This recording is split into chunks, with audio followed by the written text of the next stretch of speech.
Было ли у вас когда-нибудь осознание потерянного времени, когда вы отчетливо понимали, что не можете, как бы ни старались, вспомнить, что происходило с вами? Существуют способы, конечно же, открыть их. Вот только стоит ли? На вашем месте я бы хорошо подумал, нужны ли вам действительно эти воспоминания. Итак, присаживайтесь поудобней. Я начинаю.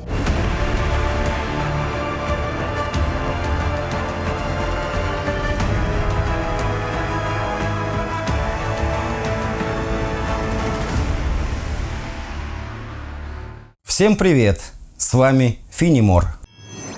Кристи Тилтон была похищена гуманоидами и увезена на подземную базу, где находились люди и животные в камерах. Кристи рассказала: «Я увидела в камерах людей. Они стояли у стены, внутри прозрачной камеры, похожей на трубу. Я подошла поближе. Мне показалось, что это восковые фигуры, а не живые люди. Я так и не смогла понять, что именно видела там». Кристи Тилтон, жительница американского штата Нью-Мексико, стала жертвой похищения пришельцами и запомнила очень много подробностей из того, что с ней произошло и что она видела. После погружения в глубокий регрессивный гипноз Тилтон рассказала весьма жуткую и впечатляющую историю, случившуюся с ней. Все случилось в июле 1987 года. Криста Тилтон обнаружила, что не помнит последние 3 часа, не помнит, где она была и что с ней происходило. Поначалу она решила, что просто потеряла сознание от усталости, но совсем скоро ее стали преследовать ночные кошмары. Во снах она не видела ничего конкретно, но ощущала панический страх и ужас. Кристи Тилтон вспоминала о потерянных 3 часах и решила, что эти кошмары являются следствием того случая. Тилтон занялась поисками похожих случаев, посчитав, что она могла стать жертвой похищения инопланетянами. Позже, по совету одного из уфологов, она все-таки решилась на регрессивный гипноз. Во время сеансов она стала вспоминать события того дня. Они были очень реалистичными и подробными. Первые воспоминания шокировали Тилтон. Оказалось, что она не просто так потеряла сознание, а отключилась после того, как рядом с ней оказались 2 маленьких существа и схватили ее. Далее она вспоминает, что находится внутри корабля и лежит на столе. К ней подходит гуманоид, проводник, как она его впоследствии называет. Он дал ей стакан с непонятной жидкостью и приказал выпить. После того, как она выпила, почувствовала себя очень бодрой. Далее проводник и Кристи вышли из корабля и оказались рядом с небольшим холмом. Вокруг не было ни одной живой души. Было очень темно, но я заметила слабый свет возле чего-то, похожего на пещеру. Мы шли к этому месту, там был человек, или очень похожий на человека-гуманоид. Он был одет в ярко-красный комбинезон, как у военных пилотов.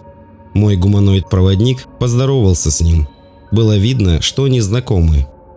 Я обратила внимание, что на его комбинезоне была непонятная нашивка, эмблема, и он был с оружием. Мы вошли в пещеру и оказались в туннеле, прямо перед большим холмом. Нас встретил еще один охранник в таком же красном комбинезоне. Мы оказались в компьютеризированном контрольно-пропускном пункте. С каждой стороны были камеры. Слева стояла небольшая транзитная машина. Справа был длинный коридор, в котором было множество помещений, похожих на офисные. Мы сели в машину и очень долго ехали в другую зону, тоже охраняемую. Приехав на место, меня попросили встать на устройство, очень похожее на весы, обращенное к экрану компьютера. На нем мигали огоньки и производились вычисления. После была выпущена карточка, на ней были пробиты отверстия. Я поняла, что карточка использовалась для идентификации внутри компьютера. Я решилась спросить проводника, куда мы идем и почему. Он ответил, что должен показать мне некоторые вещи, которые я должна знать, чтобы в дальнейшем использовать в будущем. При этом добавил, что мы только что вошли на 1-й уровень учреждения. На вопрос, что это за учреждение, он так и не ответил. В большом лифте без двери мы спустились вниз. При этом проводник сказал, что спускаемся на уровень 2. На 2-м уровне находились офисы и с виду самые обычные люди. Они ходили туда-сюда, не обращая никакого внимания на мое присутствие. занимаясь своими делами. С первого взгляда это место было похоже на обычное офисное здание, с одной разницей. Вокруг были вооруженные охранники в цветных комбинезонах, стоящие повсюду. Мы прошли мимо здания, которое было очень похоже на огромную фабрику. Рядом стояло транспортное средство, напоминающее маленькую летающую тарелку. Посмотрев на фабрику и странный корабль, она заметила серых инопланетян. Они занимались обслуживанием корабля, абсолютно не обращая на нее внимания. Складывалось ощущение, что она имела полное право находиться там, в этом мире. После они оказались в лифте, который поднимался на уровень 5.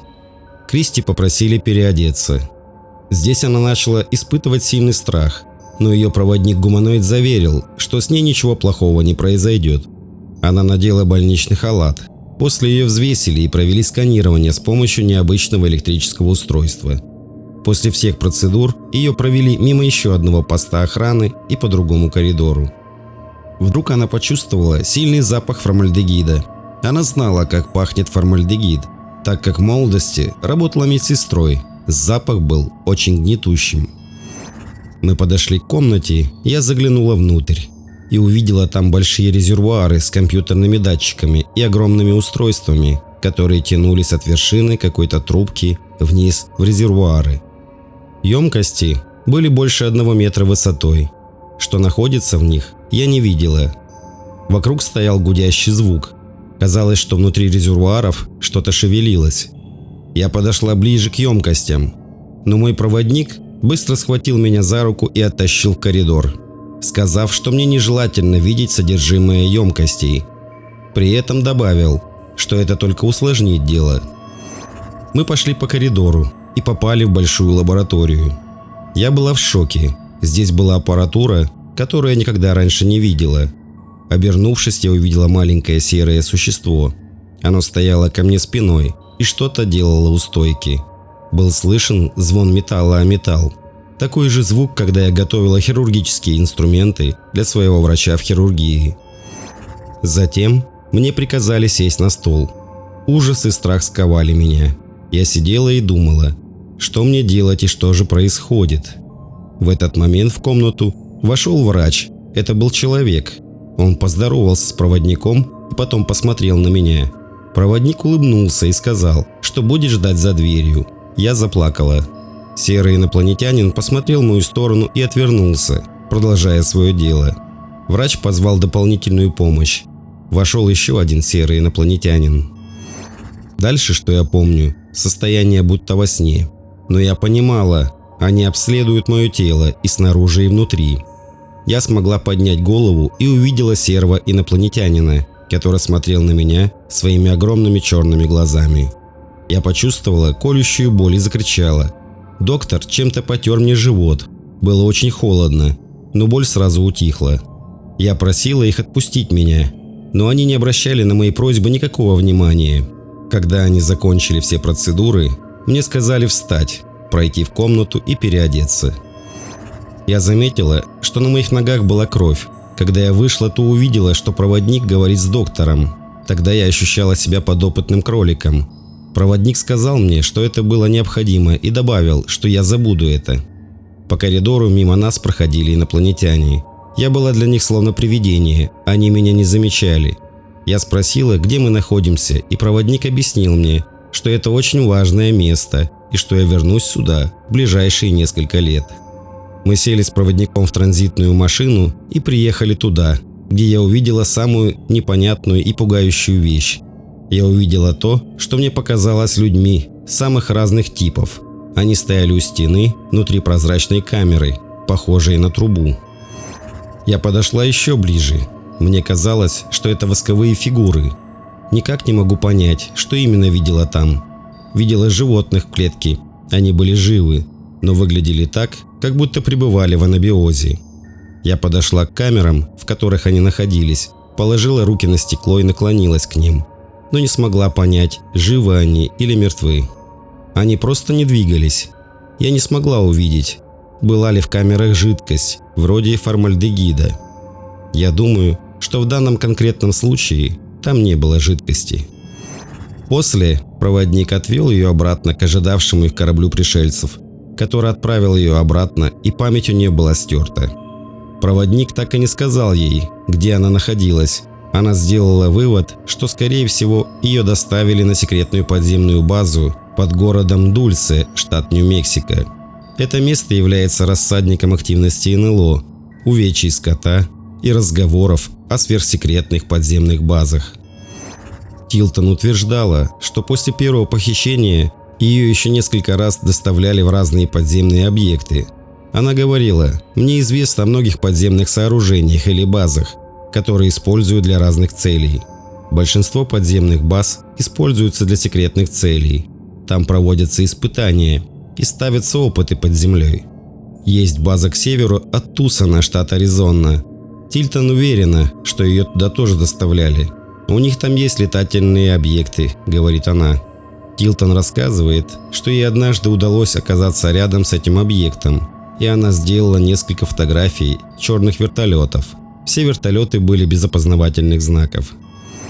Криста Тилтон написала книгу о своем опыте в Дульсе, которая называется «Подземная лаборатория пришельцев в Дульсе». Ее рассказы в дальнейшем становились все более странными. Она уверяла, что ее множество раз использовали как родильную машину для получения детей-гибридов, и сама она считала, что является тоже гибридом. Она много говорила и писала о встречах с инопланетными существами, рептилиями, нордиками и так далее. Все эти существа, говорит Тилтон, выполняли свои миссии на Земле. Некоторые из них были сторонниками невмешательства в ход жизни на планете, другие же желали завоевать Землю. Больше всего Тилтон боялась серых гуманоидов. «Серые, — говорила она, — имеют коллективное сознание. Они постоянно вместе что-то делают, но мало общаются между собой. Они работают над проектами, которые даны им высшим руководством или высшими инопланетными существами, а возможно и определенными людьми. Серые, как говорит Тилтон, слабы в том, что у них нет души, они бездушны». Тилтон считает, что некоторые из них пытаются навязать ложные религиозные философии людям, которых они похищают, но вы должны помнить, что у них, инопланетян, есть свои собственные планы, и они совсем не для нас, людей. У них нет ничего, кроме мозга высшего уровня в области черепа, говорит Криста. В основном они используются другими существами, чтобы передавать различные технологии и предоставлять информацию. Все эти заявления от жертв похищений пришельцами звучат как фантастика. Что делать с этими впечатляющими рассказами о похищениях?